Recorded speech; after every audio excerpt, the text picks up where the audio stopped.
My Washington Wizards are the last one. I'm so happy that we get to talk about this today, guys, because the Washington Wizards are an abysmal team this year. And you guys know I'm a Wizards fan, and I'm loving every single second of it, okay? And it's because we're going to get draft picks for these guys. We're going to get draft picks for these guys, or at least something, okay? I'm cool with taking on salaries. Like, hey, look, if James Wiseman wants to come over here and get some minutes, I'm cool with it, guys. So shout out Hoops Hype for this information. Like and comment, subscribe, check out the link in the description if you want to read the article. So this is what they wrote.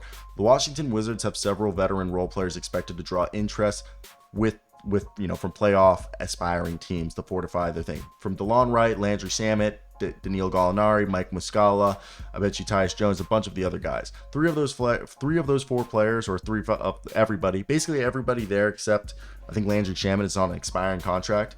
When healthy, Delon Wright's one of the more capable backup point guards who's a career 39% three-point shooter and is a solid 1-3 defender. Danilo Gallinari, who's made the second highest career salary without making an all-star team and in NBA history, has provided veteran leadership and bench scoring. He's got good relationships with Mike Winger and Will Dawkins, as he played under both of those executives for the Clippers and for the Thunder, and his coach Wes Unseld Jr. was an assistant when Danilo Gallinari was on the Nuggets. Mike Muscala can provide floor spacing. Likewise can Mr. Landry Shamet. Tyus Jones is one of the better backup point guards in the league. Stopgap at the point guard. So right here, Tyus Jones straight up, the closer we get to, a very, very needy team that needs a point guard could offer you a pick swap, maybe a protected pick for Tyus Jones. The guys that are going to get you the most value this season, if you were to trade them, is right now, the guys that I don't think we're trading, if we were Daniel Gafford, Denny Avdia, Kyle Kuzma, Jordan Poole. It's not saying that we won't trade them, because they definitely could be traded. I just think they see those guys as closer to even though I don't like Jordan Poole and he's been terrible for us, those guys are seen as like the highest ceilings and like the ones that we should put as building blocks. Landry Shamet could get us a protected pick. People need shooting. He's been playing. Also put in Bilal Coulibaly, but I felt like that was untouchable. Like that went without saying. Corey Kispert should also be put in that building block group.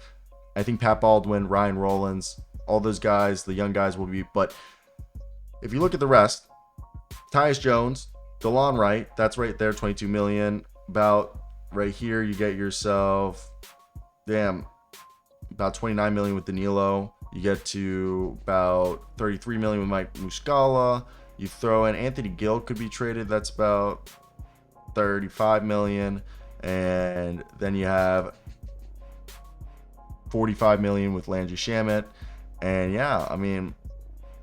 that's a lot of salaries that we can move. And also, Landry has no guaranteed money next year, so teams could really like that. I look at this and I'm just, okay, Danilo Gallinari would be perfect for, the problem is the salary. Let's be honest, if a team like the Celtics feel like he might get bought out, they might just wait till till he's in free agency. Delon Wright's actually a guy that for teams like the Suns should be interested in it.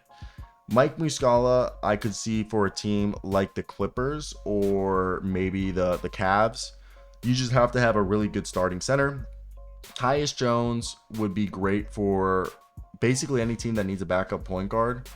It becomes a lot more difficult to see where this is going to go, especially when we don't know what's the correct thing in terms of their values. It's very skewed because everyone knows these guys are expiring, so they could just force the Wizards' hands.